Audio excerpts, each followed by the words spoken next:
Let me tell you something that might shake the foundations of everything you've been taught to believe about yourself. For years, decades perhaps, you've been carrying around this quiet conviction that somewhere deep inside, something is fundamentally wrong with you. That you're a project perpetually under construction, a rough draft waiting for the final edit that never comes. And the entire self-improvement industry, with its endless parade of courses and coaches and transformation promises, feeds on this single, devastating lie, that you are broken and need fixing. But here's what they won't tell you, what they can't afford to tell you because their entire business model collapses the moment you understand it. You were never broken to begin with.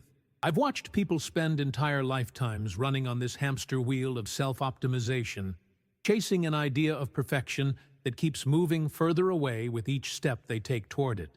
They accumulate credentials and certifications. They read the books and attend the seminars. They follow the morning routines and track their habits with military precision. And still, that nagging sense of incompleteness persists. That whisper that says, "Not yet, not good enough, keep working." You know this feeling, don't you? That exhausting sense that you're always one workshop away from finally being acceptable, one breakthrough away from permission to simply exist as you are.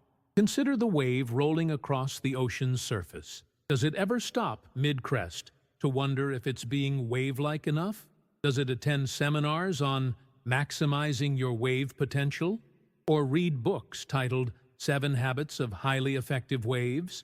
The very question sounds absurd, because we recognize immediately what the wave cannot forget. It is already, fully and completely, an expression of the ocean itself. It doesn't need to become more wave-like through effort and striving. Its nature is given, inherent, unquestionable.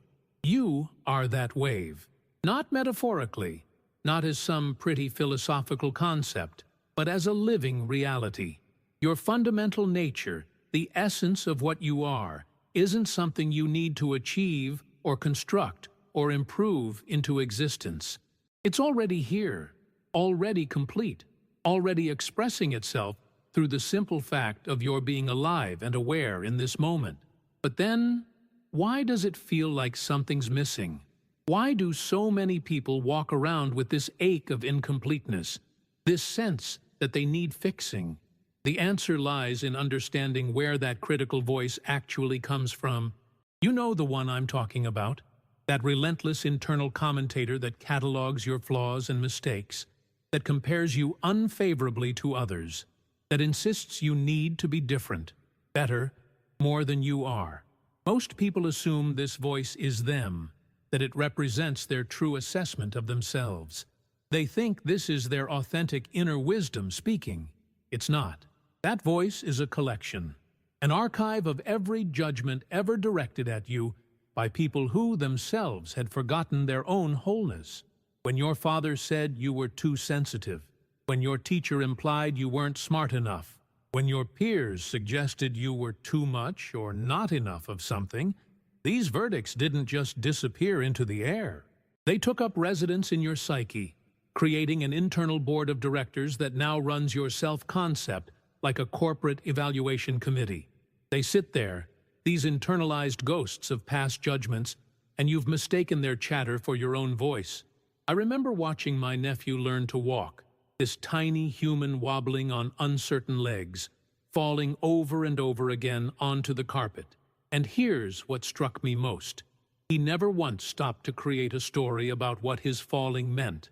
He didn't form a committee to analyze his inadequacies as a walker.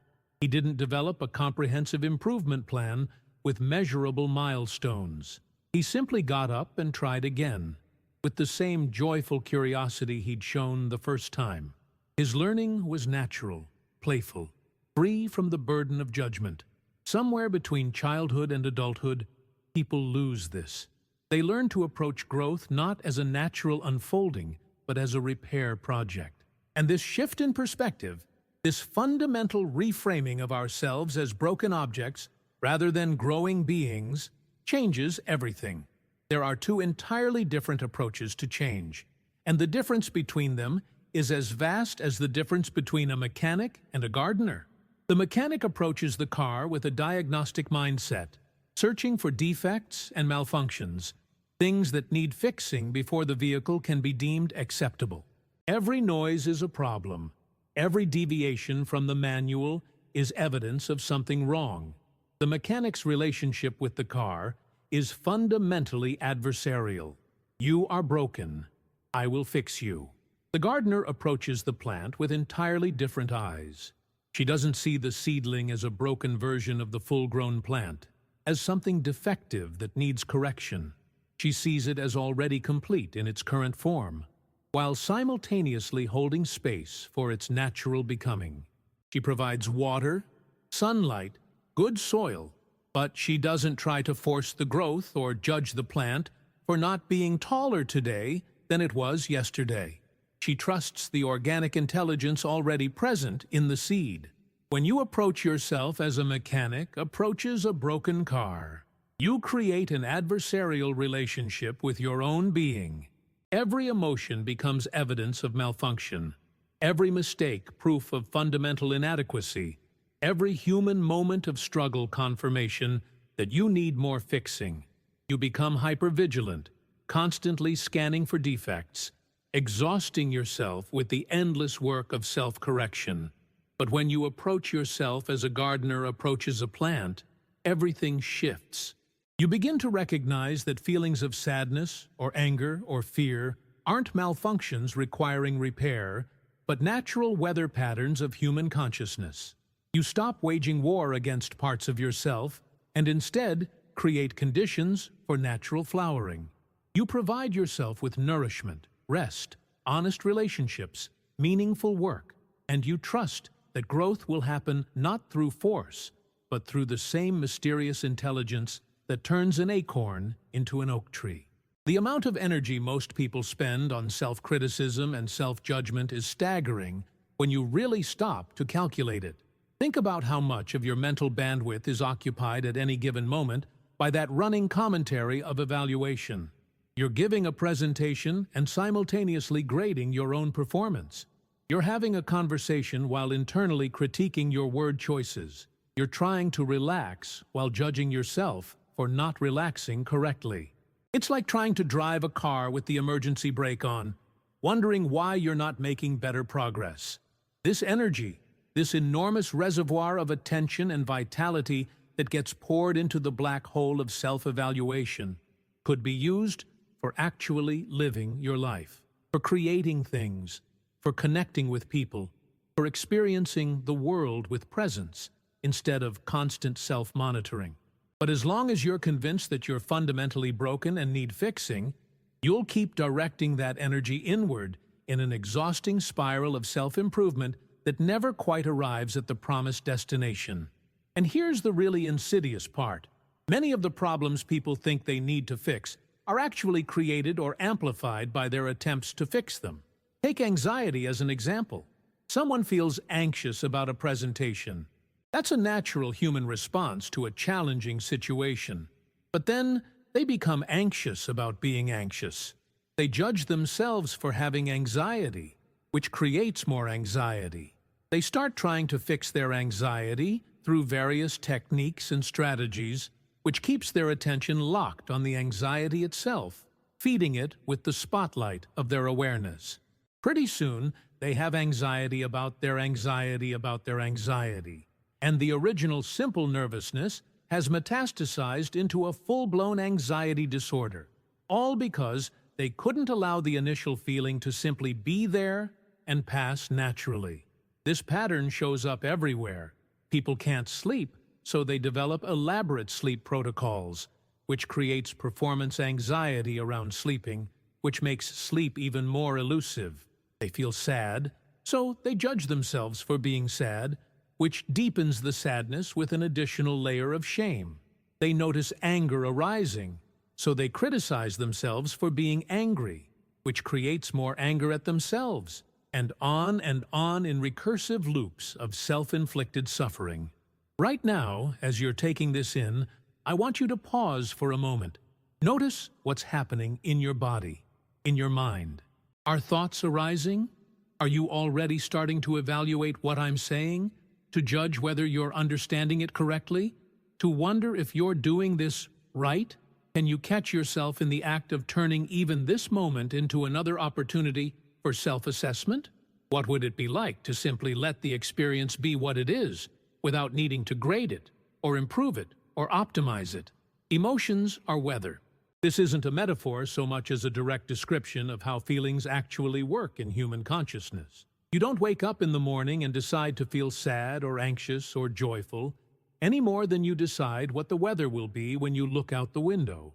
Feelings arise from a complex interaction of biology, circumstances, memories, and countless other factors beyond your conscious control. They move through you like weather systems move across the landscape, each one temporary, each one eventually giving way to the next. But people treat their emotions like engineering problems. They think sadness means something has malfunctioned in their psyche, that anxiety indicates a broken threat assessment system, that anger reveals a character defect requiring correction. So they go to war with their own feeling states, trying to eliminate the negative ones and manufacture more of the positive ones. And in this war, they suffer enormously, not from the feelings themselves, but from their resistance to and judgment of those feelings. Underneath all the self-improvement bureaucracy, underneath all the layers of judgment and self-criticism, and internalized voices telling you who you should be, your original nature is still there. It hasn't gone anywhere. It's like a clear blue sky that's always present above the clouds, even when you can't see it from the ground. You haven't lost your true self. You've just covered it over with so many layers of should and must and need to be different that you've forgotten it's there. The invitation isn't to achieve this wholeness through effort. You can't get to wholeness by striving for it, because the very act of striving implies that you don't already have what you're seeking. The invitation is to recognize what's already true, to peel back the layers of false inadequacy, and meet yourself as you actually are beneath all the stories. This is why all the real wisdom traditions, beneath their cultural and linguistic differences, point to the same basic recognition. You are already what you're seeking to become. The Buddha called it your Buddha nature, already present, waiting only to be uncovered. The Christians talked about being made in the image of the divine, inherently sacred, not as a reward for good behavior, but as a fundamental fact of existence. The Taoists spoke of returning to your original nature, like water flowing downhill, effortlessly finding its way home. These aren't religious dogmas requiring blind faith. They're pointing to something you can verify directly in your own experience when you look clearly enough. When you drop beneath the level of thoughts and stories and judgments, when you touch the bare fact of being aware and alive in this moment, there's a quality of completeness there that doesn't depend on your circumstances or achievements, or how well you're measuring up to anyone's standards. If you find yourself right now thinking, this all sounds nice, but what about my real problems? What about the ways I actually do need to change and grow? That's a fair question. Recognizing your fundamental wholeness doesn't mean becoming passive or complacent, doesn't mean you stop learning or growing or working toward things, but it changes the energy and direction of that growth entirely. When growth comes from recognizing you're not broken, it's like a plant growing toward sunlight.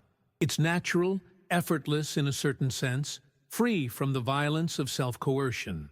You're not trying to force yourself into a shape that contradicts your nature. You're allowing your nature to express itself more fully. You learn new skills not because you're inadequate without them, but because learning is an expression of your natural curiosity. You work on your relationships not because you're fundamentally flawed at connecting, but because deepening connection is a natural movement of the human heart. The paradox is this: the more you try to fix yourself, the more you reinforce the belief that you're broken. Each new self-improvement project becomes another confirmation of inadequacy. You collect techniques and strategies like armor, but the armor itself weighs you down. And the more heavily armored you become, the more you feel you need protection. It's a trap that tightens the more you struggle against it. But when you recognize you're not broken, when you see through the lie that's been running your life, natural growth happens without the struggle. Not because you've finally figured out the right technique or found the perfect system, but because you've stopped standing in your own way. You've stopped waging war against yourself. And in that stopping, in that cessation of internal conflict, your natural intelligence and creativity and capacity for connection can finally express themselves without constantly being overridden by the critic's voice. Here's what I'm inviting you to do right now. Before you move on to the next video, before you click away to the next piece of content, take 1 minute to simply notice your own existence without judgment. Don't try to improve this moment or optimize your experience of it. Just notice. You are here, you are aware, you are breathing. Can you find the defect in that? Can you locate what's actually broken in the simple fact of your being alive right now? And if you can't find the brokenness, if in this moment of pure noticing you discover a kind of completeness that doesn't depend on anything changing, would you consider the possibility that this has been true all along? I'd love to hear what you discover in this exploration. Share your experience in the comments below. And if this perspective resonates with something you've always intuited but couldn't quite name, consider subscribing to this channel so we can continue these conversations together. The liberation comes not from finally fixing yourself, but from seeing that you were never broken. This recognition isn't the end of growth. It's the beginning of growth that's aligned with your actual nature, rather than in conflict with it. It's the difference between trying to force a river to flow uphill and removing the obstacles that block its natural descent. Your life energy wants to move, to express, to create, to connect. It's been wanting this all along. You've just been convinced that first, you need to fix yourself before you're allowed to fully live. But what if you're already allowed? What if the permission you've been waiting for can only come from yourself? And what if the only thing standing between you and that permission is the belief that you need to be different than you are? People spend decades in this strange purgatory of perpetual preparation, always getting ready to really live once they've completed the next level of self-improvement. They're like actors who spend their entire lives rehearsing but never actually step onto the stage because they're convinced they need just a little more practice, just a few more workshops, just one more coach to fix this last remaining flaw. And meanwhile, life is happening now. The performance is already underway. You're already on stage. The voice that says you're not ready, that you need more fixing before you can fully show up in your life, that voice is lying to you. It's been lying to you for so long that the lie has become invisible, woven into the fabric of how you experience yourself. But lies don't become true through repetition. 1,000 iterations of "you're not good enough yet" don't sum up to truth. They sum up to 1,000 moments of unnecessary suffering. What wants to be born through you, the unique expression of life that can only come through your particular configuration of talents and interests and sensibilities, that's not waiting for you to become worthy of it. It's not sitting in some holding pattern until you've achieved sufficient self-improvement. It's here now, pressing against the dam of your self-judgment, ready to flow the moment you stop blocking it, with the conviction of your own inadequacy. I've seen people come alive in an instant when they truly get this, when the recognition lands not just as an intellectual concept, but as a felt shift in how they relate to themselves. Their whole body language changes. The tension they didn't even know they were carrying releases.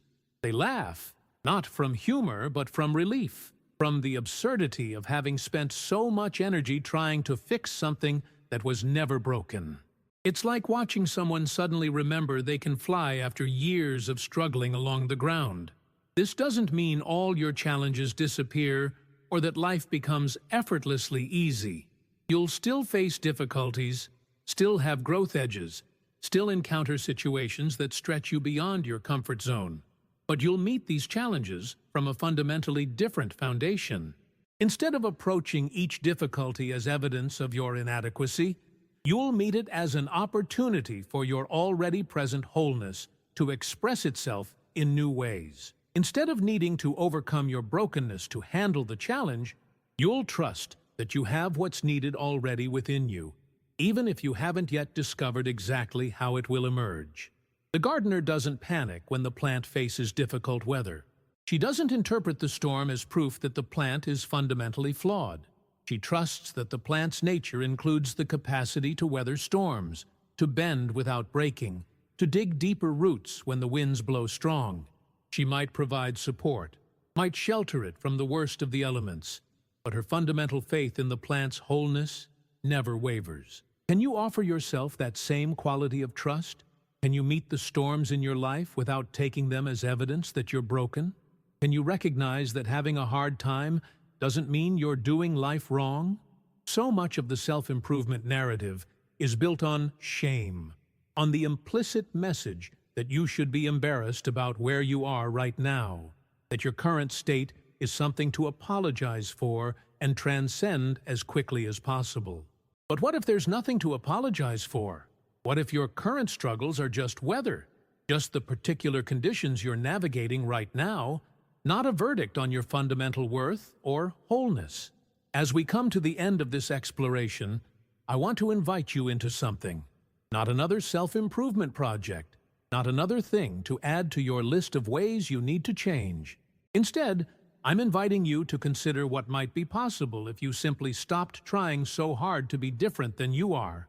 What might happen if you took all that energy you've been pouring into self-criticism and self-improvement and redirected it toward actually living, toward expressing whatever wants to move through you without constantly checking whether it's good enough first?